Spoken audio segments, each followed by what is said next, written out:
আসসালামু আলাইকুম খুদে বন্ধুরা, কেমন আছো? নিশ্চয়ই সবাই ভালো আছো। আজকে চতুর্থ শ্রেণীর বাংলা বইয়ের টুনুর কথা এই গল্প থেকে কিছু অংশ নিয়ে আলোচনা করব। তো তোমরা কিন্তু টুনুর কথা গল্পতে জেনেছিলে যে বাবা মা আদর করে শিল্পাচার্য জয়নুল আবেদিনকে টুনু বলে ডাকতেন। তো আজকে তোমরা জানবে জয়নুল আবেদিনের সংক্ষিপ্ত জীবনী। জয়নুল আবেদিন নাম জয়নুল আবেদিন। বাবা মা তাকে আদর করে টুনু বলে ডাকতেন।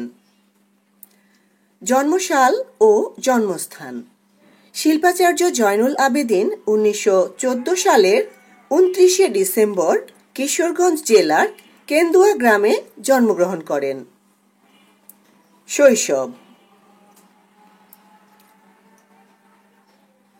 ছোটবেলা থেকেই তিনি ছবি আঁকতে ভালোবাসতেন। সে নদী, নৌকা, পাখি, জেলেদের মাছ ধরার দৃশ্যসহ গ্রাম বাংলার দৃশ্য আঁকতেন। কলেজের নাম কলকাতা আর্ট কলেজ। তার আঁকা বিখ্যাত ছবি নবান্ন, মনপুরা 70, বিদ্রোহী, মই টানা, গুণ টানা, গায়ের বধূ ইত্যাদি। তার গড়ে তোলা প্রতিষ্ঠান 1948 সালে ঢাকায় আর্ট স্কুল প্রতিষ্ঠা করেন।